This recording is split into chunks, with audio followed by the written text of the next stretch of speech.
우리는 세상에 살아가면서 마음껏 자유롭게 찬성, 반대, 기권을 표현할 수가 있습니다. 그것은 헌법에 보장된 기본 권리이기도 합니다.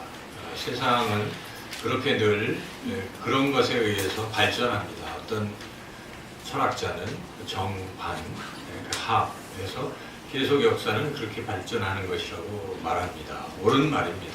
근데 그렇게 세상 사람들이 서로 다른 의견들을 가지고 서로 조정하고 하는 그 까닭은 절대적인 진리가 드러나지 않고 잘 모르기 때문에 그렇죠. 그래서 최선을 찾아가는 과정이라 말할 수 있겠습니다. 그래서 우리는 때로는 반대해야 되고 때로는 찬성해야 되고 때로는 잠시 기다리고 유보해야 될 것입니다. 그런데 꼭 항상 찬성표만 던져야 하는 일이 있습니다.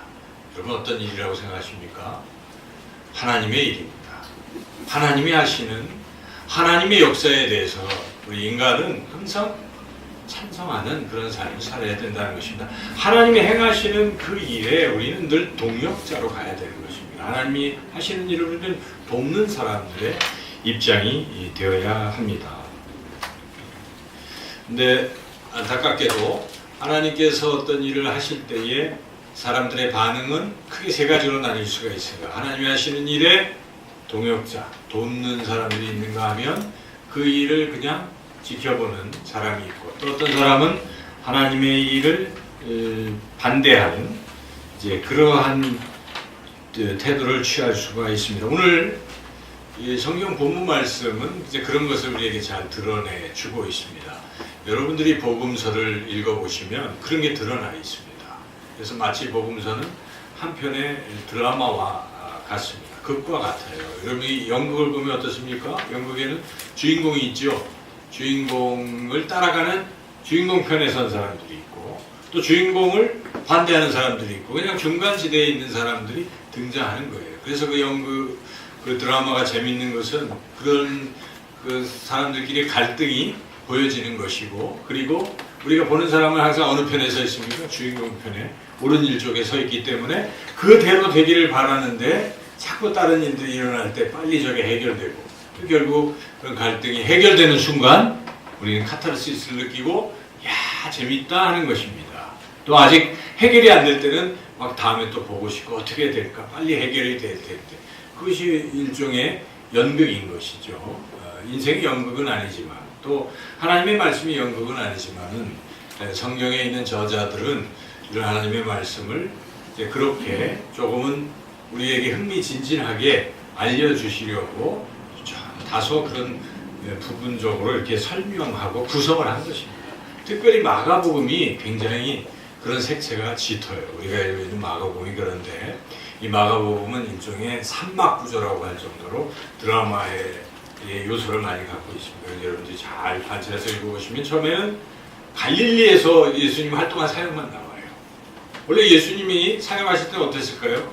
갈릴리에서도 하셨지만 예루살렘에도 왔다 갔다 하시는 거예요. 요한복음을 보면. 근데 마가복음은 1절 안 나옵니다. 그냥 갈릴리 사역만 이야기가 돼 있고 그리고 갈릴리에서 예루살렘에서 떠나갈 때에 또 이야기가 나와요. 8장부터 10장까지. 그리고 마지막 11장, 16장은 예루살렘에서의 사역만 나오는 것은 마가가 어떤 우리가 연극을 하면 무대가 바뀌려면 굉장히 어렵잖아요. 그러니까 한 이렇게 막을 구성해서 또 그걸 이해하기 쉽게 하려는 이제 그런 요소들을 우리가 생각해 본다면 틀림없이 마가는 뭔가 이 드라마틱하게 이 마가복음을 썼다고 볼 수가 있는데 그래서 이 등장인물들 간의 이 갈등 이런 것을 잘 표현하고 있습니다. 그래서 마가복음 우리가 3장 6절까지 이렇게 읽었죠. 근데 1장에서 3장까지가 딱 나뉘어 있어요. 1장은 예수님이 등장하시고 예수님을 따라가는 예수님의 도우미들, 동역자들인 제자들이 나타나요. 바로 제자들 부르시고 이제 함께 예수님이 가시는 것이죠. 가시는 길에 누구를 만납니까? 무리들을 만나는 거예요. 근데 무리들의 반응은 굉장히 좋았습니다. 1장을 보면요. 사람들이 막 예수님 너무 좋아하는 것이죠. 왜냐하면 기적이 일어나고 병을 고치고 그러니까 막 따라오는 사람들이 많습니다. 2장 초입부에 보면 예수님이 집에 들어가셔서 말씀을 가르치려고 하는데 병자들이 모여들고 예수님 말씀 듣고자 그냥 문이 미어 터져가지고 아무도 못 들어가는, 그래서 할 수 없이 중풍병자를 고치려고 했던 네 사람이 어떡합니까? 에이, 지붕이라도 뚫자. 지붕을 뚫고 거기다가 내려서라도 할 정도로 그 분위기는 지금 많은 사람들이 예수님을 따라온다는 것이죠. 무리들을 말하고 있는 것이죠. 그런 분위기인데, 그런데 이 장은 병행해서 뭐가 나타나냐면 예수님을 방해하는, 대적하는 세력이 등장하는 것입니다. 앞에서 안 나오다가 2장부터 출현하는 거예요. 여기에 보면은 놀랍게도 하나님을 가장 잘 사랑하고 하나님의 말씀에 가장 정통하다고 하는 당시의 유대의 지도자들이 반대자로 나타나 있는 것입니다. 그래서 바리새인과 서기관들과 제사장들과 헤롯 당들과 권력자들과 당시의 기득권 세력들은 총출동해서 예수님을 대적하고 있다는 것입니다. 그래서 여러분들이 2장을 읽어보시면 그런 내용들이 나오는데, 특별히 이제 오늘 본문 말씀에 그 대적하는 모습이 또 아주 이제 피크치에 다다르는 걸 우리가 볼 수가 있는데요.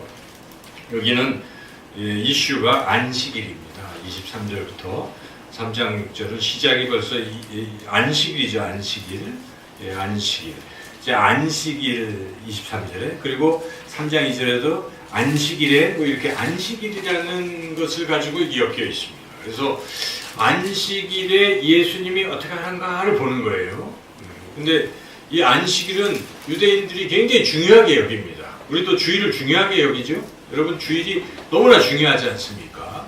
유대인들에게 안식일은 굉장히 주일과 같은 거예요. 우리가 똑같습니다. 그것은 10계명에 제4계명에 너희는 안식일을 거룩하게 지키라 하는 말씀이 있기 때문에 안식일, 당연히 우리는 안식일을 중요하게 여겨야 됩니다. 그 안식일이 오늘날은 뭐가 됐습니까? 주일로 바뀐 거죠. 지금도 제7일 안식교나 또 여호와의 증인이나 뭐 이런 사람들은 어떻습니까? 왜 성경에는 안식일을 안 지키고 너희들은 성경에도 없는 주일을 지키느냐, 이거 가지고 시비를 걸지 않습니까? 그건 뭐 어리석은 도전입니다. 신약 성경에 보면 주의 날이라는 게 있어요. 이게 주일이거든요. 그래서 오늘 본문에도 예수님이 안식일에 뭐라고 합니까? 내가 안식일의 주인이라고 말씀. 인자는 안식일의 주인이다. 그래서 예수님이 하나님이시기 때문에 이제 예수님이 오시고 나서는 예수님 완성하시는 것이기 때문에 안식일의 완성이 주일인 것입니다. 그래서 예수님이 부활하신 날을 우리는 더 중요하게 여기는 것 당연한 것이죠. 그래서 여튼 이 안식일 문제를 가지고 당시 유대인들은 안식일에는 일하면 안 된다, 이런 규정을 가지고 있는 거예요. 근데 그것은 틀린 얘기 아닙니다, 여러분. 안식일은 쉬는 거예요. 안식일. 우리 주님 주일도 쉬는 겁니다. 쉬는 것이죠. 그래서 예수님께서 6일 동안 일하시고 제7일째는 쉬셨죠. 그게 안식일이에요. 안식이라는 말 자체가 편안하게 쉬는 게 안식이라는 뜻이잖아요. 그래서 주일도 안식이래요. 쉬는 거예요. 그런데 이제 우리가 신앙적으로 이걸 어떻게 생각하냐, 그럼 주일날 전부 놀자, 움직이지 말자, 이런 뜻은 아니겠죠. 여러분, 그럼 지금부터 다 주무시고 쉬셔야 돼요. 주일날 봉사도 하지 마셔야 돼요. 그렇잖아요. 그런데 이것을 우리가 잘 이해를 하자면 어떤 것이겠습니까? 안식의 참 뜻은 우리가 앞에다 단서를 붙여야 돼요. 주님 안에서 안식. 따라서 주님 안에서 안식. 그렇게 알고 있으면 되는 거예요. 그래서 우리가 일을 열심히 해도 주일날, 그죠? 여러분, 봉사를 막 해도 어때요? 마음에 참 안식이 생기잖아요. 기쁘잖아요. 그렇죠? 그거예요. 그런 평안. 그런 주님이 주십니다, 여러분. 그래서 주님이 중심이 된 사람은 안식일에 참 평안을 누리고 기쁨을 누린다는 것입니다. 그래서 주일날 와서 진정한 영적인 평안을 우리가 다 누리게, 여러분 그렇게 누리고 계신 줄로 믿습니다. 이렇게 우리가 이제 안식일의 개념을 잘 알아야 되는데, 여기서도 이 개념을 잘 모르는 당시의 유대의 바리새인이나 서기관들이나 이런 사람들이 자꾸 헛된 주장을 하고 있는 거예요. 그래서 예수님이 그게 아니라고 가르쳐 주시고 계시죠. 첫째, 이 안식일에 밀밭 사이로 이제 가다가 밀밭을 이렇게 갈랐어요. 그러다가 이삭이 자르기도 하고 떨어지는 거 죽기도 하면서 제자들이 먹었어요. 아, 이거 규정에 어긋난다. 이랬다고. 이들이 이제 꼬투리를 잡은 거죠. 일종의 바리새인들이 그 예수님 앞에 따집니다. 안식일에 왜 일하느냐 이런 식이에요. 이렇게 이제 그 앞에서도 여러 반대하는 이야기들의 꼬투리 잡는 게 나오는데 여하튼 이들은 반대를 위한 반대를 많이 하는 거죠. 이렇게 지금 반대를 하고 있습니다. 그리고 또 3장에 가면 이번에는 회당에 병자가 이렇게 온 거예요. 손 마른 사람이.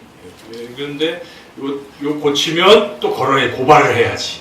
이러고 또 보고 있는 거예요. 그러니까 이 안식일에 회당에 와서 뭘 해야 돼요? 예배를 드려야 되는데 예수님이 무슨 잘못을 할까? 벌써 이 의도가 이상하잖아요. 그러니까 이들은 예수님을 책을 잡으려고 그렇게 고발하려고 살펴보고 있는지 이런 상황이죠. 그래서 그런데 예수님이 다 아시잖아요. 예수님은 뭐라고 하십니까? 야, 안식일에 생명을 구하는 것과 그렇지 않은 것, 죽이는 것, 또 선을 행하는 것과 악을 행하는 것 어떤 게 옳으냐? 역으로 질문하십니다. 여러분 어떤 게 옳을까요? 선을 행하는 것이 옳겠지요. 생명을 구하는 게 옳은 것입니다. 그래서 예수님 그 말씀하시고 어떻게 했습니까? 손 마른 자를 고쳐버리셨습니다. 고치셨어요. 그들이 뭐 할 말이 없어요. 자기네들은 지금 병들어서 어린이 막 손 말라서 고통받는 사람을 사랑하고 이 사람에게 뭘 해줄 생각은 없고 자기네들의 어떤 목적 달성을 위해서 예수님 고발하려는 생각뿐이었지만 예수님은 그런 게 중요한 게 아니라 이 사람 살리는 게 더 중요하다. 니들이 나를 죽이려고 뒤에 보면 죽이려고 하잖아요. 날 죽이려고 해도 나는 사람 살리는 게 중요해 하고 살리신 것입니다. 생각이 참 다르죠. 그래서 우리 본문의 스토리가 그런 것인데 그래서 이 반대하는 세력들이 있었다는 것입니다. 근데 이들이 왜 이렇게 예수님을 반대할까? 예수님을 왜 대적할까? 이들은 결국 나중에 끝까지 대적을 했습니다. 복음서에 보면. 그리고 나중에 십자가에 예수를 못 박아라! 그리고 사람들 선동해서 못 박은 자들이 이 자들이잖아요. 그래서 이들은 구원받을 수 없습니다. 예수님을 대적했기 때문에. 때로는 예수님이 귀신을 쫓아내면 성령을 그거 가지고 바알세불의 귀신의 왕의 힘을 얻어서 했다는 그런 소리까지 할 때 주님이 준엄하겠죠. 내가 하는 사역은 성령을 통해서 하는 사역인데 귀신이 아닌데 너희들이 지금 성령을 해방하는 죄를 범했다. 이 죄는 결코 받을 수 없더라고 경고까지 하시죠. 그리고 나중에 이들이 끝까지 예루살렘에 올라가셔서 예수님이 말씀하시는데 대적을 하니까 예수님이 비유 하나를 말씀하십니다. 유명한 포도원 비유를 하시는 거예요. 그게 한 주인이 포도원 주인이 멀리 떠나면서 종들에게 이거 잘 줘라. 포도원을 잘 해서 소출이 생기면 나한테 좀 줘라. 이러고 떠났어요. 그래서 때가 돼서 종들을 보내서 소출 좀 달라 이랬더니 이들이 농부들이 어떻게 합니까? 보낸 종들을 때리고 막 이런 식으로 했어요. 안 되겠다 싶어서 포도원 주인이 나중에 자기 아들을 보냈더니 야, 이 아들은 상속자야. 죽이면 이거 우리 거야 하고 죽였어요. 그 얘기를 하신 이유가 무엇입니까? 이 선지자들을 보내서 너희들이 잘못했다고 계속 보내주셨건만 말도 안 듣다가 예수님이 오시니까 지금 어떻게 하겠다는 것입니까? 예수님도 죽이려고 하는 너희들 포도원 농부들을 그 주인이 가만두겠느냐? 와서 진멸할 것이라고 그들 앞에서 선언하신 것입니다. 이 말씀의 뜻은 예수님을 계속 대적하고 반대하는 세력들에 대해서 예수님 결국 진멸하시겠다는 선언인 것이죠. 그래서 예수님을 대적하는 것이 얼마나 무서운 것인가를 분명하게 말씀하십니다. 그러나 반대편에 예수님을 돕고 예수님의 동역자 쪽에 서 있는 사람들에 대해서 예수님은 얼마나 귀한 약속을 하시는지 모릅니다. 그래서 여러분들이 마가복음 10장 17절 말씀 한번 찾아보겠습니다. 이 베드로가 우리는 예수님을 위해서 이렇게 헌신했는데 우리는 어떻게 될까요? 예수님이 무엇이라고 말씀하십니까? 17절은 아닌 것 같고요.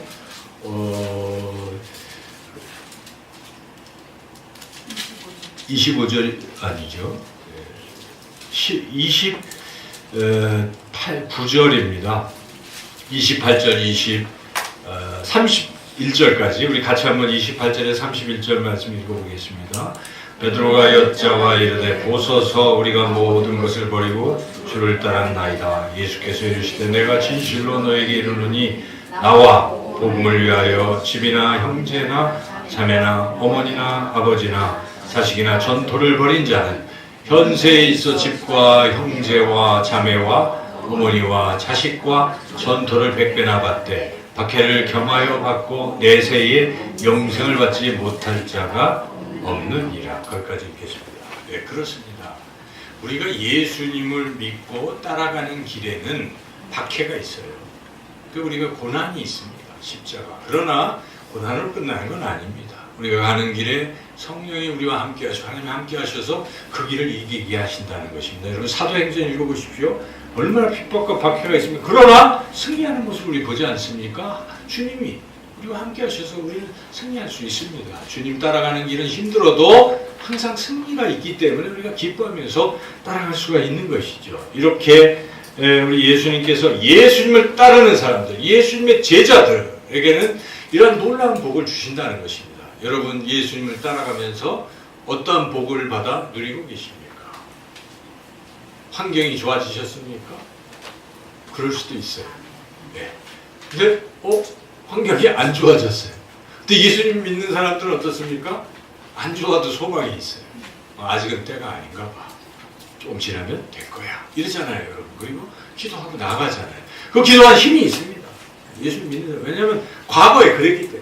여러분 인생에서 과거에 힘들고 어려웠지만 주님이 해결해 주신 때가 있잖아요. 아팠을 때 고쳐주신 때도 있었고 사업이 어려울 때 도와주신 때도 있고 뭐 다 그런 거예요. 그래서 또 하실 거야. 이런 믿음이 있기 때문에 환난이 와도 그렇게 넘어지지 않습니다. 여전히 믿음을 가지고 나아갈 수 있는 게 이게 주님을 따라가는 제자들의 행복이라는 것입니다. 고난이 없어지는 것이 아니라 고난 속에서 고난을 이길 능력이 생기는 것입니다. 믿음으로 승리할 수 있는 그런 것들이 주어져요. 이 세상에서도 항상 도전하고 승리하고 기뻐하고 열정적으로 살아가는 것이 우리 그리스도인들이잖아요. 그런데 이걸로 끝나는 게 아니지 않습니까? 우리가 죽을 때 우리 주님이 바라보십니다. 이야 수고했다. 안아주실 거예요. 잘했다. 칭찬하십니다. 착하고 충성된 종아. 우리 그걸 최고의 우리의 소망을 삼고 여러분 한 걸음 한 걸음 지금 나아가시는 줄로 믿습니다.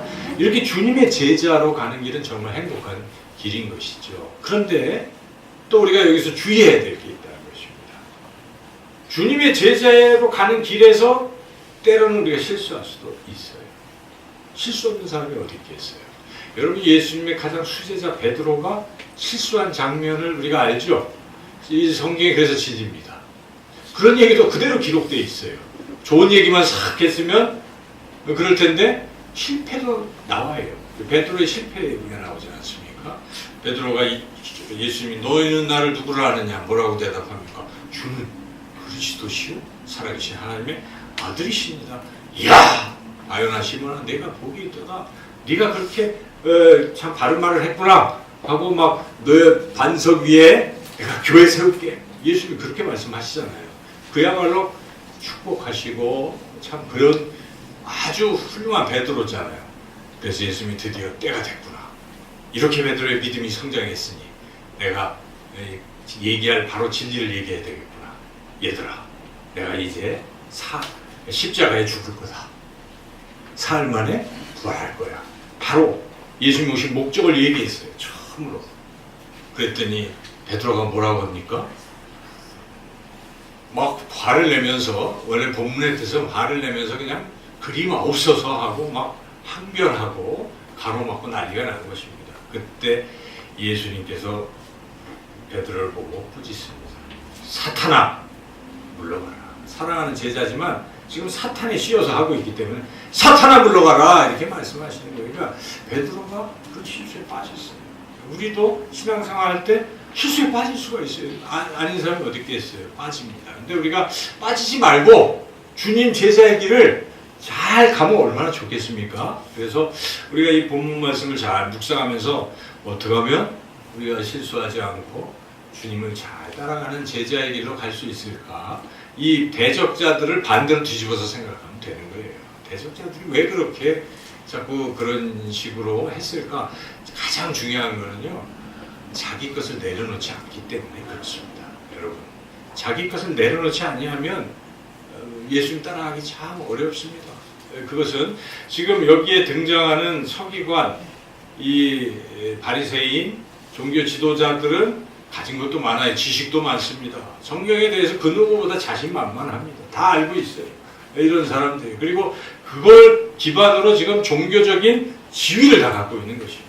지위를, 그 지도자의 지위를 갖고 있는데, 아주 새파랗게 젊은 친구가 와서 우리의 지위를 깡그리 지금 무너뜨리려고 도전을 하고 있는 상황이잖아요. 그러니까 어떡합니까? 자기 가진 것들을 내려놓을 생각이 전혀 없고, 그러니까 반대하는 것입니다. 그래서 이 사람이 너무 많이 알면 이 믿음 갖기가 참 어렵습니다. 여러분, 그렇습니다. 너무 많이 아는 사람들은 복음이 잘 안 들어가요. 그래서 예수님 말씀하시잖아요. 하도 그러니까 어린아이 하나를 이렇게 세워놓고 뭐라고 말씀하세요? 너희가 이 어린아이와 같이 하나님을 받아들이지 아니하면 결단코 천국에 들어갈 수 없다. 하나님의 말씀을 받아들이지, 어린아이와 같이 받아들이지 아니하면, 그렇게 말씀하셨거든요. 그래서 이 우리가 중요한 자세가 자기 것들을 쫙 내려놓을 때, 그때 우리는 받아들일 수가 있는 거죠. 그래서 여러분, 참 힘들고 어려운 일이지만 경험도 내려놓으세요. 내가 그래도 산 인생이 이런 건데, 내가 경험이 이런 건데, 제가 말씀드리는 경험은 세상 경험도 있고요. 신앙의 경험도 내려놓을 필요가 있어요. 목사도 경험을 내려놔야 돼요. 그리고 내가 알고 있는 어떤 지식도 내려놔야 돼요. 선입견도 다 내려놔야 돼요. 하나님 말씀 앞에 설 때는 그래야 된다는 것입니다.